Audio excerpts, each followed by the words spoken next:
I had this idea about a week and a half ago. I was just thinking up different, hypothetical situations that didn't really have anything to do with soccer, but then, my brain's always thinking soccer, so I had to come up with some hypothetical situations for that. And the first one that I came up with is kind of based off of, if you could bring 3 things to an island, what would they be?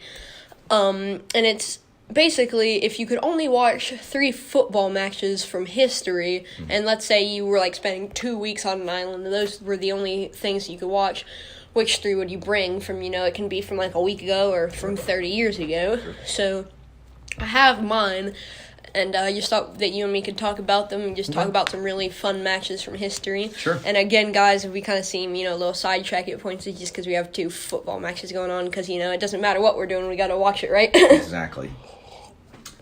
So, start us off with.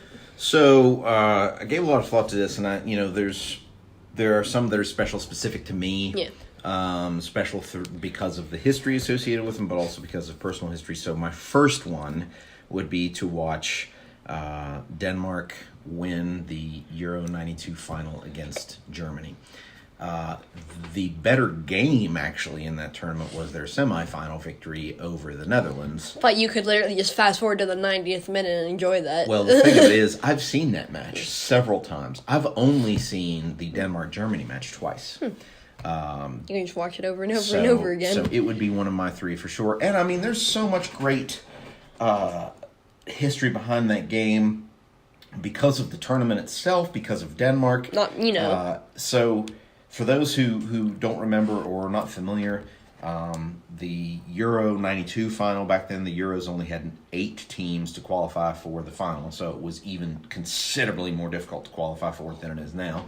And Denmark finished second in their qualifying group to Yugoslavia. Well, then Yugoslavia broke down into war, and they were banned from attending the tournament. So Denmark was invited to fill in the 8th and final place about less than a month before the tournament. So they didn't even have time to wrap their heads around that. They were on vacation. They were literally on the beach, and they got called back to the game, to the tournament, excuse me. So then they're there just to fill in the numbers. Well, in their opening match, they played England to a 0-0 draw, and probably could have and should have won the game. They had a couple of shots that went just wide.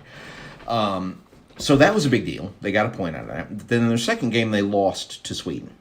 And so, okay, they're going into the third match of the group stage. And, they're like, all right, we lost to the host. We tied England. We're just here to have some fun. It's been great. And they come up against France.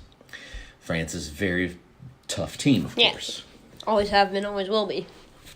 They beat France 2-1 to finish second in the group and move on to the semifinals. So at that point, it was just a big deal to even do that. Huge that they made that. And Sweden won the group. So in a group that had Sweden, Denmark, England, and France, the 2 Scandinavians. The 2 Scandinavian sides take first and second. England and France are gone. And the Netherlands and Germany take the other group. Netherlands and Germany win. Netherlands wins the group. Germany comes in second. Meaning we play the Netherlands. Everybody is fully expecting then for a Netherlands-Germany final. Just seems like that's destined. Germany beats Sweden. So it's set up. Everybody expects the Netherlands to roll all over Denmark. Well, Denmark goes up 1-0 5 minutes into the game. Netherlands tie it. Denmark goes up 2-1 at about the 35th minute. Then in about the 75th, 80th minute, the Netherlands tie it. Goes to extra time. Nobody scores. Goes to penalty kicks. And Kasper Schmeichel does his thing. Kasper Schmeichel stops Marco van Basten, and Denmark wins 5-4 in penalties. So that's an amazing, amazing game.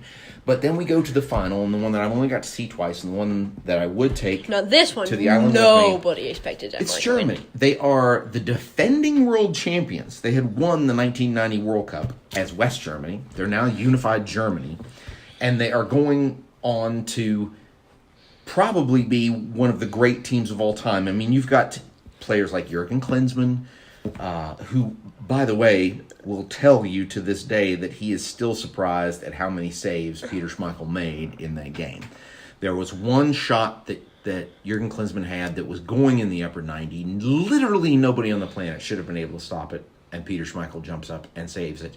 And the camera cuts to Jurgen Klinsmann, who's lying on the ground with his head in his hands, and he's shaking his head like, how did this happen? How did it not go in? But what makes that game so special on a lot of levels is that the Danish royal family was in attendance. You see them up there in the stands laughing and having a great time.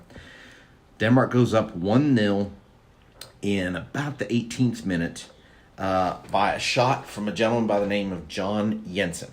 And yes, his first name is John. And John Jensen had scored maybe once for Denmark in his life. And in the semifinal, he could not hit the side of a barn. His shots were going wild all over the place. But Denmark was rattled with a lot of injuries. They didn't have a whole lot of choices of who they could put in there. And so John gets to start again. And he rips one from just outside the area that just tears a hole in the back of the net. It's gorgeous. So nobody saw that coming. So Denmark's up 1-0. And then they hunker down. And they play amazing defense. And then in about the, I want to say 75th or 80th minute in the second half, a gentleman by the name of Kim Vilfort gets the ball 20 yards out, makes a great turn, takes a great shot that the goalkeeper dives for, can't get to it. It cannons in off the right post and into the back of the net.